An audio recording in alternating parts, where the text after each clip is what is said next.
Hi guys, and welcome back to my channel, Christmas! So today I'm super excited because I am partnering with Hallmark Keepsake Ornaments to share with you guys some of my favorite traditions from the holidays from my family. Now, growing up, we had like two main Christmas traditions in my family. The first one was, of course, food. My mom has like an arsenal of recipes that she pulls out during the holidays. So today I'm going to be showing you 3 recipes that are inspired from my mom. Oh, so good. So that's the first thing. And the second thing is, at Christmas time every year growing up, my family would go to the store and we would each get to pick out one unique ornament for the tree. And I remember getting so excited about that time, going to the store, looking through all the different characters and themes and picking out an ornament that I was going to bring home and place on our tree. So this year, Hallmark Keepsake Ornaments asked me to pick out an ornament for our tree here in our new home in Nashville. So I picked out an ornament. If you don't know what Hallmark Gold Crown is, they have a whole series, a whole line of ornaments that are so beautifully made and have so much meaning to them. So before we hop into the video, I want to show you the ornament that I picked for our new family tree here in Tennessee and tell you why I picked it. So this is the ornament right here. Look at how pretty that is. And I love the color of the wood. It's pretty cool too because our tree is actually decorated more with a theme as opposed to, you know, years of family history with family ornaments. And what I really loved about picking out this ornament is I feel like the ornament matches the theme really well, but it stands out in the best way. It's the only cross that we have on the tree. And for me, the reason why I picked it is kind of twofold. First off, I feel like the seashells really represent my life in California and everything that that entails, my family, my memories, just California life in general. And of course the cross symbolizes everything that my family believes in, what we're celebrating at Christmas, which is of course the birth of Jesus and everything that he would go on to fulfill and how he changed the world. Something that was really cool about the ornament tradition picking in my family is that my mom and my dad, they cared enough to create tradition. And that's the thing about tradition that I've realized, especially being an adult and moving out on my own, even though I've been out on my own for years, but still thinking about having kids, I've realized that creating tradition requires that you care enough to do it. So I really appreciated that and appreciate that about my parents. And I'm excited to put this ornament up on my tree. I feel like you guys are gonna need to see this on camera.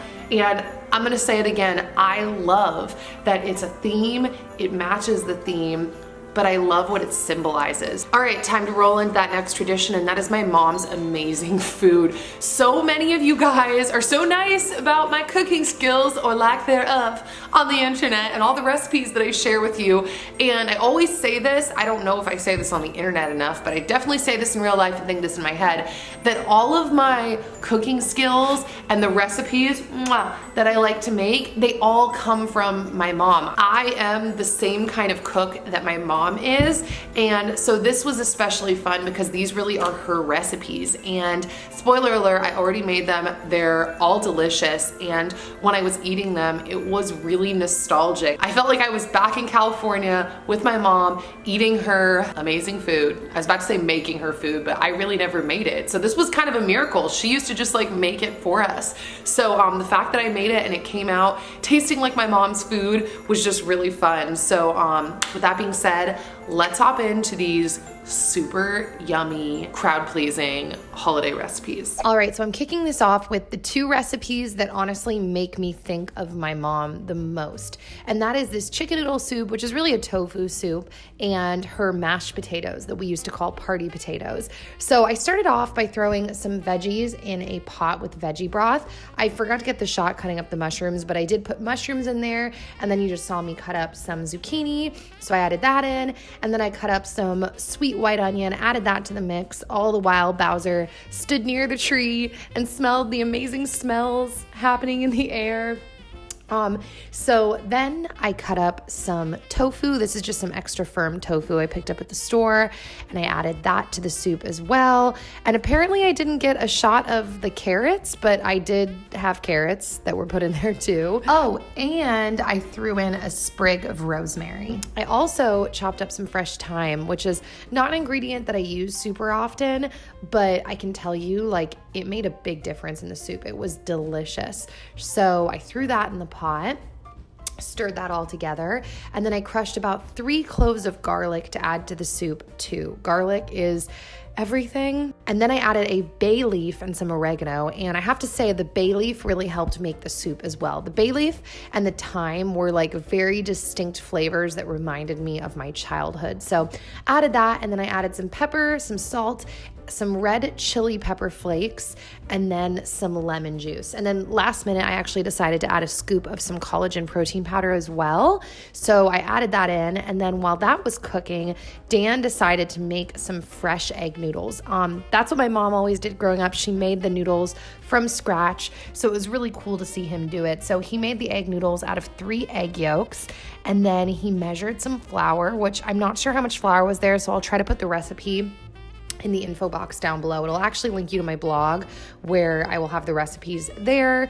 So then he put the egg yolks, the flour, and some garlic powder and salt into our little blender and blended together the dough. He actually ended up having to add a little bit more oil to the dough. I think he added a little olive oil to make it a little bit wetter because it was kind of difficult to mash it into a dough consistency. So that helps. If you're having that problem, you can add a little oil or even a little water, I've heard. So while the soup had been cooking, I had been boiling some potatoes. So at this point, they were done and ready to go. So we pulled them off the stovetop, and we were doing this, by the way, while the dough was resting, because the dough had to rest in the fridge, wrapped up for 30 minutes. So we moved on to the potatoes. So he mashed them all up with this like random tool that we had. And then I added in about 3 cloves of garlic. I also added in some butter. Then I took some vegan cream cheese and I added that to the mix. I added cream cheese and some vegan sour cream, but if I take this back, I would have only done the cream cheese, maybe even a little more. Oh, and those are fresh chives that I chopped up. But yeah, I didn't like the taste of the sour cream, which is something my mom actually told me she had altered, but especially the vegan sour cream, I just didn't like it. So I ended up stirring all of that together, adding some salt and some pepper. My mouth is honestly watering looking at this. Like, cream cheese and potatoes is so good. So then I scooped it all onto a little glass baking tray, and then I added a little bit more butter to the top because at this point I am gonna stick it back in the oven to like kind of like double bake the potatoes. So I threw that in the oven, and then while that cooked, at this point we pulled the dough back out of the fridge, and he rolled the dough out flat onto some flour. So using flour when you're rolling the dough out is very, very important because it helps keep it from getting sticky. And actually, you're gonna end up rolling these noodles super thin. The thinner, the better, as like thin as paper if possible. But the flour actually helps thicken up the whole soup in general. So my mom told me that, and I found that to be true. So then he spread a little bit more flour on top of the little noodle mixture thingamabobber, flipped it over, did the other side as well so that the whole thing wouldn't stick, because at this point he folded up the sheet of noodles a few times. Look at him, it's like art over here. And then he took a knife and he cut the noodles all the way down. Look at these beautiful noodles. Honestly, they were so incredible. He's actually going to be making some more tonight because I'm making some minestrone from one of my previous recipe videos.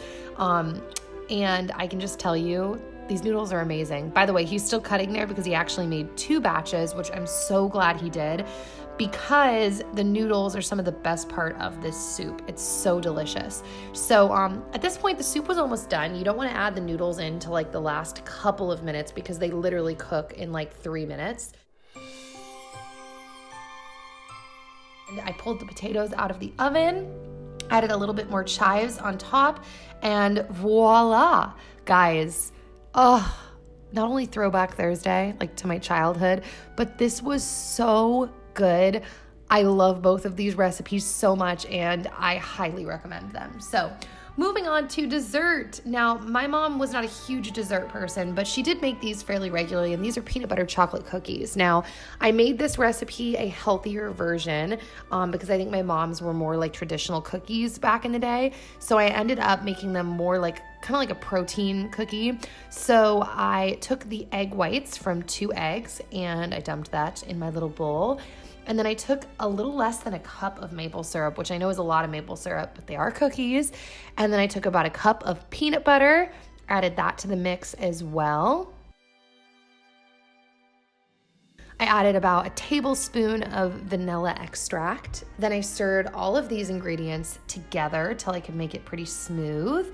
And then I added about a cup of flour, about a cup of oats, and then about half a teaspoon of baking powder into the bowl as well. Stirred it all together. Guys, side note, giving you even any kind of recipe guess is so hard for me because I make so much up as I go, but I will do my best to have all of that in the all of the information in the info box. I actually added a little bit of protein powder there at the end as well because I wanted to thicken them up a little bit, add a little bit more protein powder. And at this point, I actually put the dough in the fridge to sit for another 30 minutes, just like how the noodles sat. And after 30 minutes, I pulled the dough out, rolled it all into little balls, and put them on my baking tray.